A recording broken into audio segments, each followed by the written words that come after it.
મહીસાગર જિલ્લા પંચાયત પ્રમુખ તરીકે કલ્પનાબેન પુવાર બિનહરીફ ચૂંટાયા, ભાજપમાં ખુશીનો માહોલ। મહીસાગર જિલ્લા પંચાયત ખાતે આજે પ્રમુખ અને ઉપપ્રમુખ પદ માટે ચૂંટણી યોજાઈ હતી, જેમાં જિલ્લા પંચાયત પ્રમુખ પદ માટે કલ્પનાબેન શૈલેન્દ્રસિંહ પુવારે ઉમેદવારી નોંધાવી હતી। તેમની સામે કોઈ અન્ય ઉમેદવાર ન હોવાને કારણે તેઓ બિનહરીફ જિલ્લા પંચાયત પ્રમુખ તરીકે ચૂંટાયા હતા। તે જ રીતે ઉપપ્રમુખ પદ પર હંસરાજભાઈ વસાવાની વરણી કરવામાં આવી હતી। કલ્પનાબેન પુવાની બિનહરીફ જીત બાદ મહીસાગર જિલ્લા ભાજપમાં ખુશીનો માહોલ છવાઈ ગયો હતો।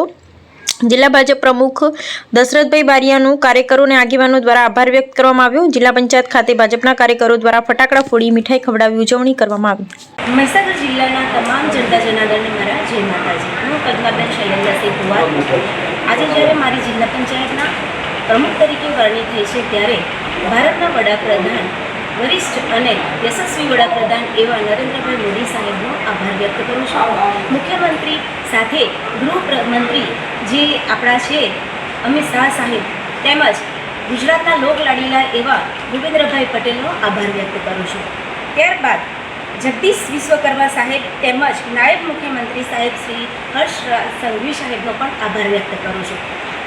તેમજ મહીસાગર જિલ્લાના પ્રમુખ એવા માનનીય દશરથભાઈ બારિયા સાહેબનો, તેમજ માનનીય સંસદ સભ્યશ્રીઓ, માનનીય ધારાસભ્યશ્રીઓ અને ભારતીય જનતા પાર્ટીના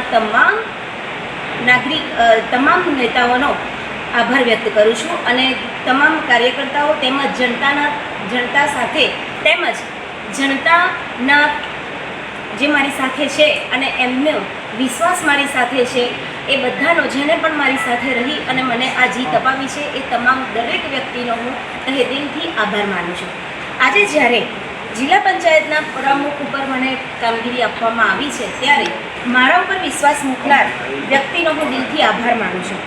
જિલ્લા પંચાયતમાં મળેલ આ જીત માત્ર મારી એકલી નથી, વ્યક્તિગત નથી, પરંતુ મારા ઉપર વિશ્વાસ મૂકી અને મને સફળ બનાવનાર એવા તમામ વ્યક્તિની છે।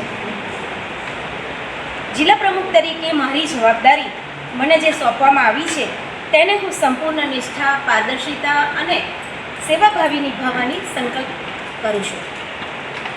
મહીસાગર જિલ્લાના વિકાસ, શિક્ષણ, આરોગ્ય, રસ્તા તેમજ ગામડાના સર્વાંગી વિકાસ માટેની ભાવના સતત એના માટે ટીમ વર્કથી કાર્ય કરીશ, તેવો સતત પ્રયત્ન કરીશ।